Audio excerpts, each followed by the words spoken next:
শুধু আমি কেন? কেন শুধু আমি প্রায়শ্চিত্ত করব বারবার, যখন একই কাজে অন্য অনেকেই পেতেছেন নিটোল পুরস্কার? বিবেকের পেয়ালায় সঞ্জীবনী সুরা পিয়ে আর কতকাল জীর্ণ বেশে ঢেকে রাখবো অমৃতের সন্তান এই আমাকে? যিশুকে ক্রুশে বিদ্ধ করে অথবা সক্রেটিসকে হেমলক ধরিয়ে দিয়ে ওরা তো নির্দ্বিধায় ঠোঁট ভেজায় ফেনিল মদে, গা ভেজায় আদিমতার উদম সলিলে। তবে আমি কেন প্রিয়াঙ্কার ঠোঁটে ঠোঁট রেখে শিউরে উঠি?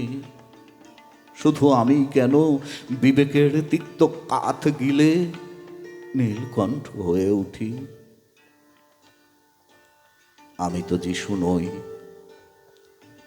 হাতে পায়ে দুঃশাসনের পেরেক বিদ্ধ, তবুও বিড়বিড় করে বলবো, প্রভু এরা অজ্ঞান, এদের ক্ষমা করো।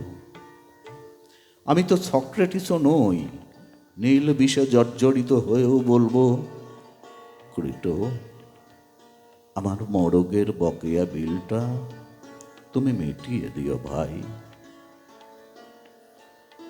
চারপাশে অবিশ্বাসের কঠোর দেয়ালের মাঝে আমার বেড়ে ওঠা, আমার জন্মের অনেক আগেই ধ্বংস হয়েছে হিরোশিমা, যখন সবে অস্ফুটে মা ডাকতে শিখেছি। স্বাধীনতার মূল্য দিতে চলে গেছেন তিনি। মুকুলিত যৌবনে দেখেছি স্বপ্নের যুগল চার্লস আর ডায়ানাকে বিচ্ছিন্ন হতে। কি দ্বিধাহীন নির্লিপ্ততাই অন্য পুরুষ আর অন্য নারীর ডিভানে বসন ছেড়েছে তারা। এসবের মাঝেই আমার বেড়ে ওঠা।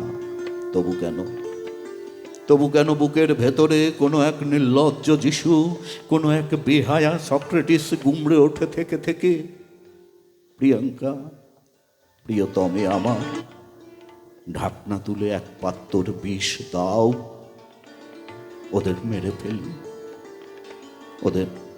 ফেলি।